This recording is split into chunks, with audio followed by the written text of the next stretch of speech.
चलिए हम लोग एक्सरसाइज 13.6 पे थे। कल तक क्वेश्चन 4 कंप्लीट हुआ। Let us start with question number 5। Exercise 13.6। It costs 2200 to paint the inner curved surface of cylindrical vessel 10 meter deep. If the cost of painting is at the rate of 20 rupees per meter square, find inner curved surface area, radius of the base and capacity of the vessel. 3 question उसके अंदर पूछे गए। Last question third वाला capacity पूछी है। Capacity मतलब volume which is equal to pi are square h. Pi हमें पता है, एच हमें 10 मीटर दे रखा है। We don't have radius. Second वाले क्वेश्चन में रेडियस बोला है, तो हम लोग लिखेंगे curved surface area is equal to 2 pi r h. R is equal to curved surface area upon 2 pi और h. अब 2 पता है, pi पता है, h पता है, क्या नहीं पता? Curved surface area.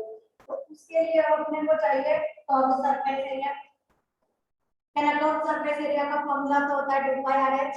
नहीं, उन्होंने हमें बोला है it costs 2200 rupees to paint the inner curved surface area of cylindrical vessel 10 meter deep at the rate of 20 rupees per meter square. क्या बोल रहे हैं? 20 रुपीज लगते हैं 1 मीटर स्क्वायर को पेंट करने के लिए। तो 2200 रुपीज कितने को पेंट करने के लिए चाहिए? It is 2200 multiplied by 1 upon में हमारे पास में आ जाएगा 20। 0 और 0 कट, वी आर 110। ये हो गया 110 metre square which is equal to curved surface area. पता चलेगा क्या करा हमने? उन्होंने अपने को बोला कि 20 रुपीज 1 मीटर स्क्वायर को पेंट करने के लिए लगते हैं। तो 2200 रुपीज कितने को पेंट करने के लिए लगेंगे? जो दो चीजें दे रखी है वो इस साइड और जो ढूंढना होता है वो इस साइड। तो 2200 इंटू 1 मीटर स्क्वायर अपॉन में 20, वी आर 110 मीटर स्क्वायर। ये हमारे पास आ गया curved surface area. 110 upon 2 into 22 by 7, वो 7 ऊपर जाता है, मैंने डायरेक्ट लिख दिया। h की जगह 10 इज इक्वल टू r। इससे आपको r मिल जाएगा, वो r यहाँ पर पुटअप करोगे तो आपको वैल्यू मिल जाएगी। चालू करिए। फर्स्ट एरिया मैंने आंसर निकाल दिया था 110। रेडियस का आंसर 7/4 यानी कि 1.75 मीटर। डेसिमल में कन्वर्ट करना क्योंकि रेडियस हमसे पूछा है। और third is capacity that is pi are square H.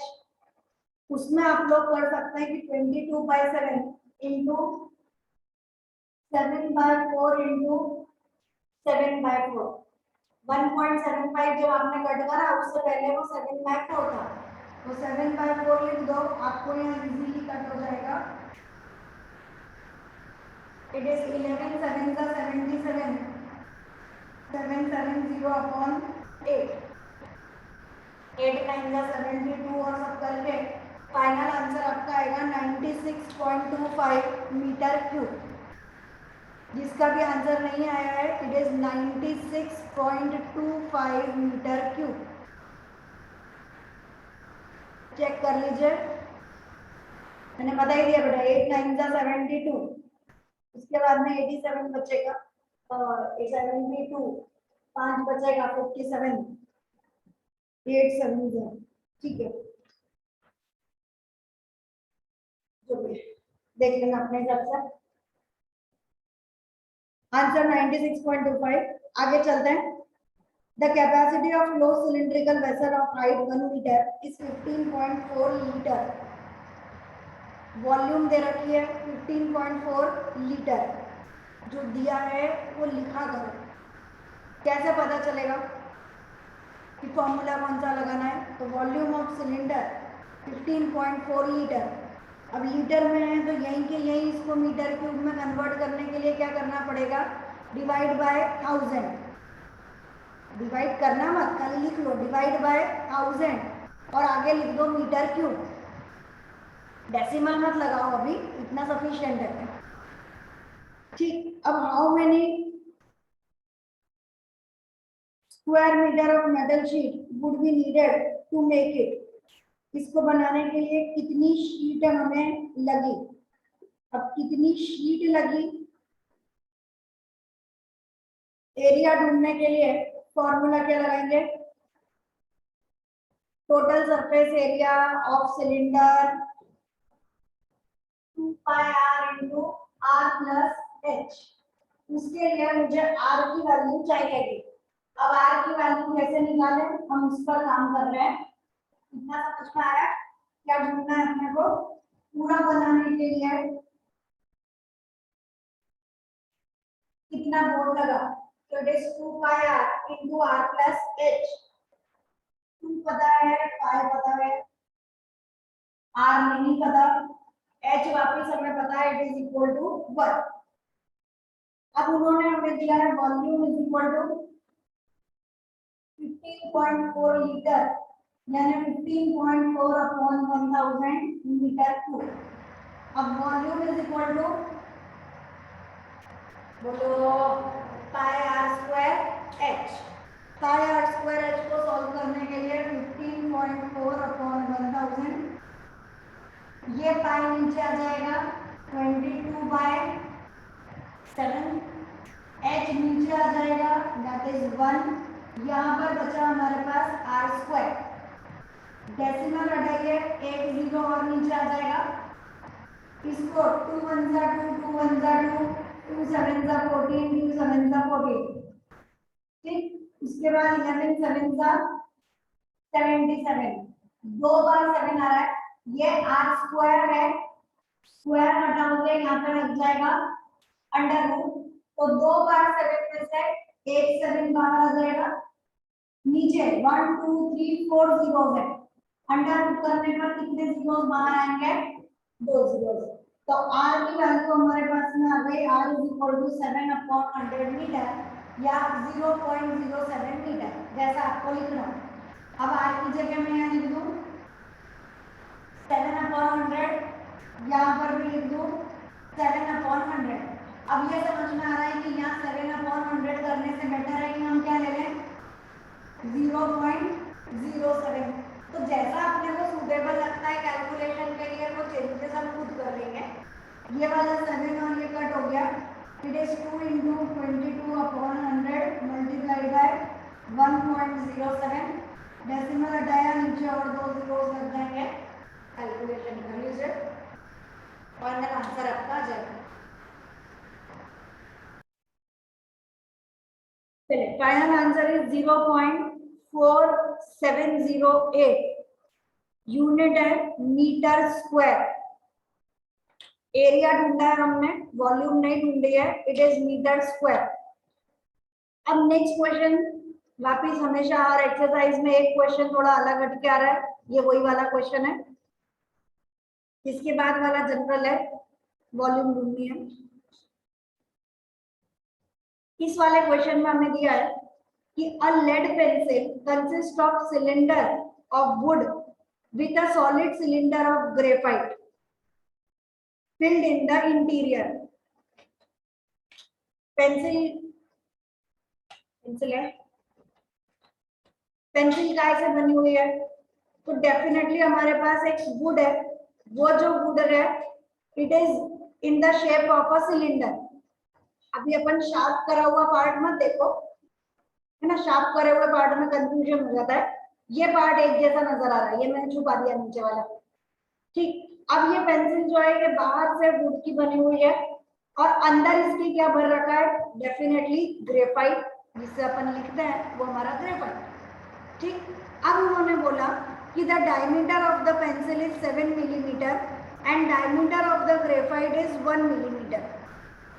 कितना, ये जो पूरी पेंसिल है, इस पेंसिल का डायमीटर हमें दे रखा है डायमीटर ये वाला पार्ट पूरा 7 मिलीमीटर, और जो अंदर ग्रेफाइट रखा है, ये जो पेंसिल जिसे हम लिख रहे हैं, ये पार्ट जो है इसका डायमीटर दे रखा है 1 millimetre. If the length of pencil is 14 centimetre, ये पूरा पार्ट हमारा 14 centimetre, find the volume of would and that of the graphite. अब वुड का है, वुड का है बाहर, उन्होंने बाहर नहीं बोला, उन्होंने क्या बोला, पूरी पेंसिल का डायमीटर हमें दिया है, वुड का डायमीटर नहीं दिया। मतलब इट इंक्लूड्स बोथ। जब हम पेंसिल की बात करेंगे तो पेंसिल दो चीजों से मिलकर बनी है, एक है ग्रेफाइट और एक है वुड। तो volume of pencil is equal to volume of wood plus volume of graphite. अरे भाई पूरी पेंसिल कैसे बनी है, दो चीजों से, तो हमने उन दोनों चीजों को ऐड करके बोला कि volume of pencil is equal to volume of wood plus volume of graphite. ठीक, अब वॉल्यूम ऑफ वुड हमें ढूंढना है, तो this volume of wood is equal to volume of pencil minus volume of graphite. तो एक बार क्या ढूंढूं मैं, वॉल्यूम ऑफ पेंसिल, दूसरी बार क्या ढूंढूं मैं, वॉल्यूम ऑफ ग्रेफाइट, और फिर दोनों को माइनस करना है। पेंसिल की volume pi are square h, radius किसका लेना है, पेंसिल का, क्योंकि हाइट तो दोनों की सेम है। इट इज 22/7 इंटू पेंसिल का डायमीटर 7 है, रेडियस कितना होगा 7/2, इसका होल स्क्वायर। अब प्रॉब्लम क्या है कि एक चीज मिलीमीटर में दे रखी है और दूसरी चीज सेंटीमीटर में दे रखी है, तो मिलीमीटर से सेंटीमीटर में जाने के लिए क्या करा अपन ने, डिवाइड बाय 10